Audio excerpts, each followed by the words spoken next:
Did you know your clothes could talk? Not literally, but through art. It could say everything you've ever felt. Hey, I'm Tianna, and welcome to my Creative Corner.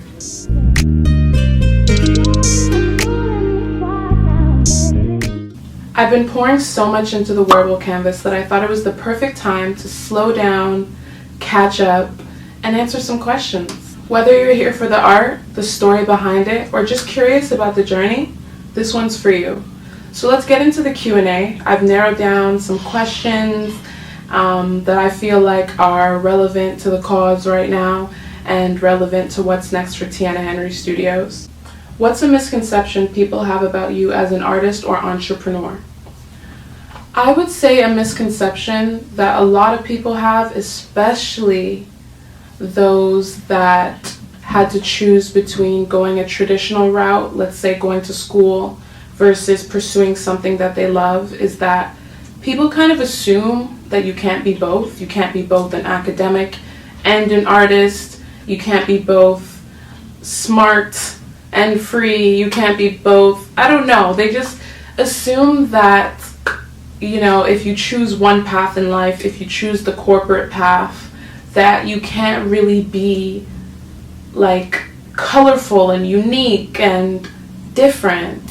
And sometimes it's stressful to handle both sides of yourself, right? So I would say a misconception is that you can't be both.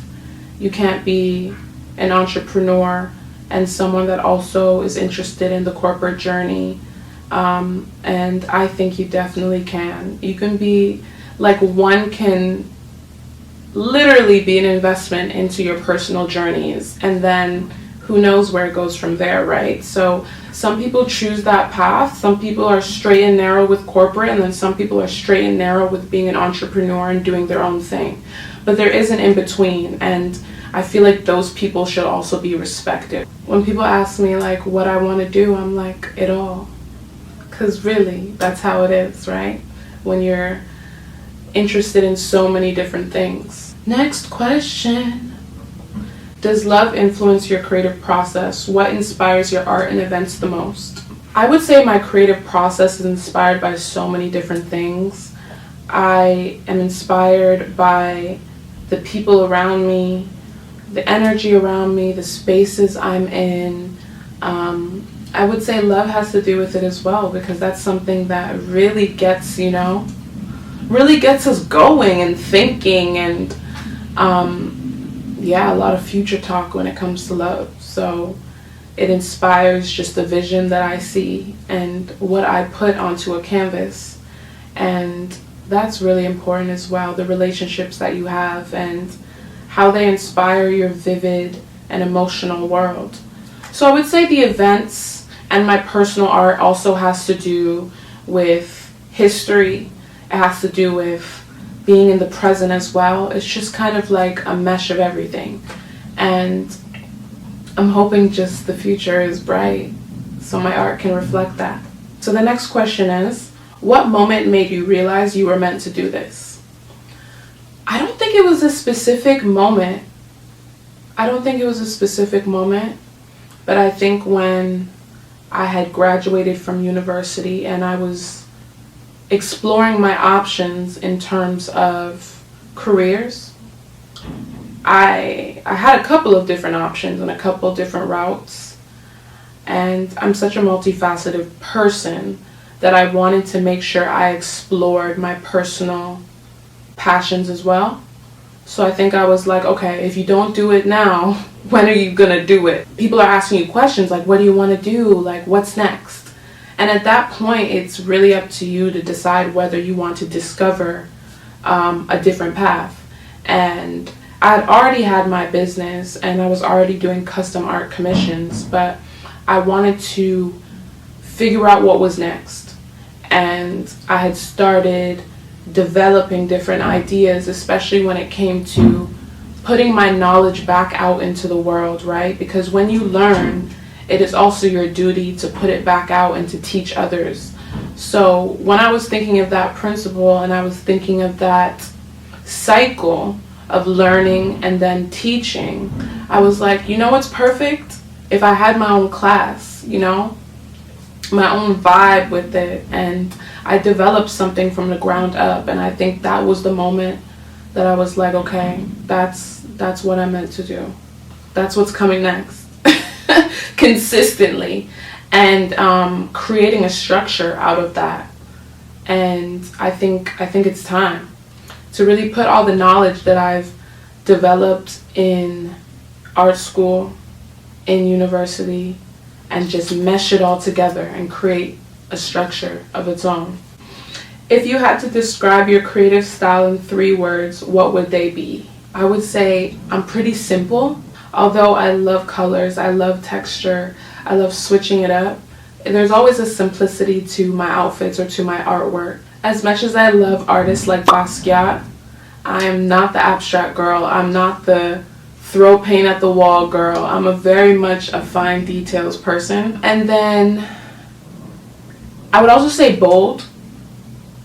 No matter what, there's an element or an extreme element to everything I do. So I make sure that there's at least one striking element in artwork, in an outfit, anything that kind of makes it stand out. And the 3rd word, intricate. I think intricate is the last word I'd use, because there's so many small details and processes to everything. Although simple, although bold, because everything is so thought out when it comes to my creative process, I try to make sure that it's really like thought out and beautiful. Next question. What's the biggest risk you've taken for your business? The biggest risk I've taken for my business. You know what? I would say the biggest risk I've taken, I think any business owner really takes really at the beginning stages, is investing their own money, right? Thousands and thousands of dollars of your own money that goes into a project that really only you believe in until you show the results, right? So I would say the biggest risk is just investing your own personal capital until you can get real investors involved. What do you struggle with the most as a creative business owner? As a creative business owner, I feel that there's just no rules. So I'm so used to structure in other parts of my life, like due dates and all types of things, that when it comes to creative business, you really have a lot of the say. You really make a lot of the rules. So I struggle with what's right and what's wrong in terms of moves to make, right? Because everyone's journey is different. So I have to make my own kind of timeline and go by it and trust that I'm making the right decisions. So as a creative business owner, it's just hard to know whether you're doing the right thing or whether you're on the right path or an upward trajectory, or if you're just digging yourself into a deeper hole, but you never know until you get to the other side. So you kind of just have to keep pushing, and that's what I'm doing. What's a lesson that you learned the hard way in life or in business? I would say a lesson I learned the hard way is just not mixing business and pleasure 100%. Hire your friends, hire your family, but just know that there's limits and there's boundaries when it comes to it. This is your baby, this is your business. And sometimes people don't love it the same way that you do. So you have to kind of develop boundaries so everything goes smoothly. What's something you still don't have figured out? Oh, I have so many things I don't have figured out. So many things. And I'm learning to start outsourcing a lot of the things that I don't know how to do, because as much as I want to be the do-it-all and the multifaceted queen, there are some things I simply have not been trained on and that I need to actually get an expert to help me with. Like, I can't just Google and, chat GPT my way to results. I need to actually get an expert who has dedicated themselves to certain things. So I would say marketing is a big one. I've been definitely reaching out to people about marketing and ways that we can get the Tianna Henry Studios name into different rooms and really capture my niche.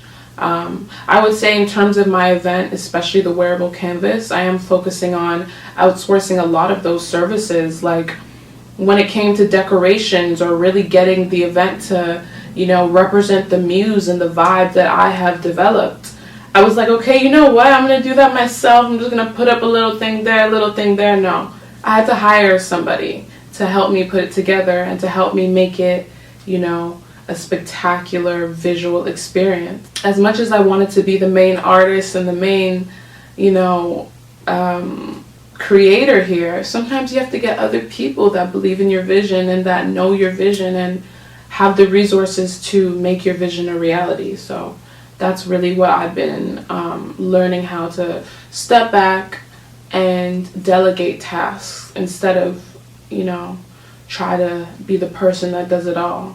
That just results in burnout, and we don't want to get burnout this early in the game. What's a piece of advice you'd give your past self when you started? There's just so much that I'm still currently working on that I'm like, can I give myself advice? But there are things that I have mastered as I've gone along the journey and learned as I've gone along. I would say the best advice that anyone can give anyone, especially as a creative, is to be yourself.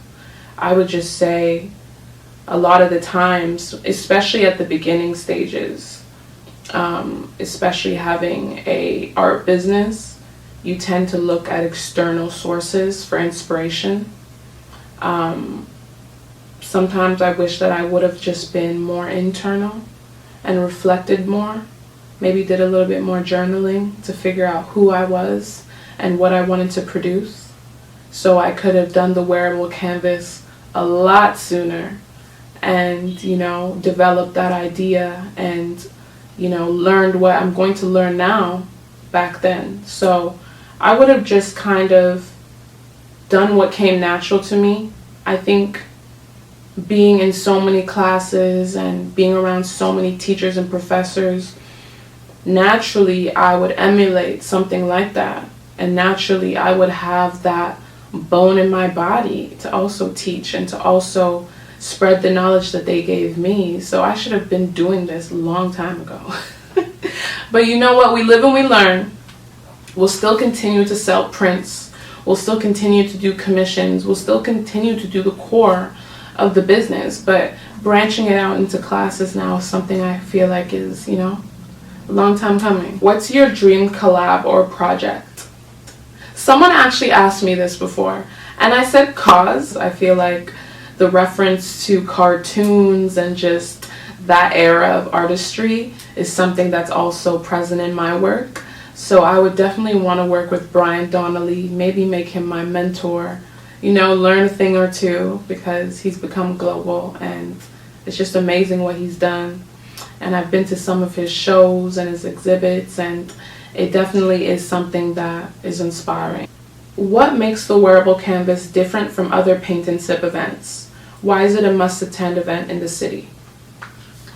What makes it different is I'm doing it. Other than the fact that it's me and it's a different perspective, I would say there are so many small details that go into it.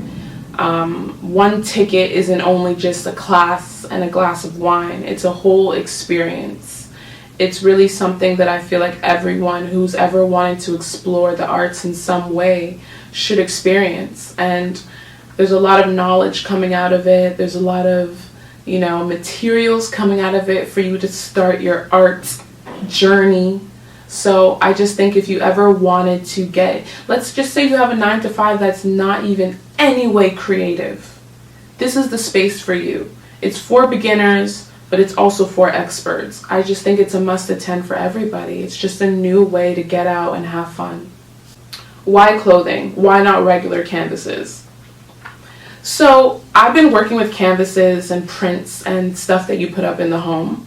And, that's been one side of art. But I feel like another side is literally what you wear on a day-to-day basis. And I think it's fun to have a piece of clothing that you created and that you have your own symbols on, right? And that's why I just think clothing is the best next step. Because you can really do anything when it comes to what you put on your body every day and the way you walk around and the way you represent yourself. I think that that's a big way to be a walking canvas, literally. I've always had a love for fashion and the arts, so I thought, why not just fuse the two? And I think walking around in this world, your clothing should be really a reflection of who you are. Who is this experience really for? I would say it's for anyone that needs an escape. I think it's for anyone that needs a moment to truly reflect.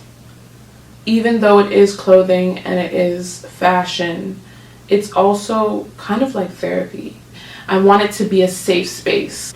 On the Tianna Henry Studios Instagram, I posted some journal prompts, and those are just the beginning of the questions that you should be asking yourself to kind of get, the juices flowing and get your mind really thinking of, who you are and what symbols really represent you.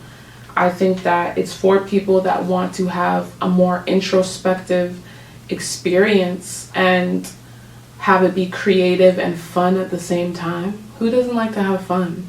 And sometimes fun isn't just going to the club and isn't just going to dinner. Sometimes I feel like the Toronto culture is just so like literally like 2-3 things that you can do. And I really want to just branch out and create new experiences, because literally this is what I want personally. Why not just create what I want to see? How do you ensure everyone, artistic or not, leaves with a jacket they love? So we're working to make sure that no matter what, the results of your canvas will look amazing. Even the most beginner of beginner artists have tools that they need. That's my job as well, to make sure that everything you think of, you can translate onto the canvas and you can do it well. What technical lessons is the class going to focus on? So the class is going to focus on the process of layering paints, how to mix paints with color theory. We're going to focus on using the primary colors and creating any color that you wish for. So the primary colors are red, blue, yellow, and then I would say black and white to kind of deepen or lighten any color that you want. So we're going to use that palette and we're going to create anything with it. And then we're also going to learn how to really translate our thoughts onto a canvas, translate anything that we desire onto a canvas, and do it in a way that it will last forever. So that's what we'll focus on in terms of technical lessons. Why should someone buy a ticket now instead of waiting? I think someone should buy a ticket now because, hey, if it sells out, it sells out. I know people like to move super last minute and they like to just get it when they can the day before. Unfortunately for this process, that's not how it's going to work. What's your vision for Tianna Henry Studios in the next year? So in the next year, I want to make sure that the Wearable Canvas is a consistent event, that even if you're not able to attend the first one, you can go to the second one or the third one. We want to make sure that we explore a variety of different canvases and really just have a good old time and make this something that you can look forward to on a consistent basis. If someone can't attend the event, how can they still support?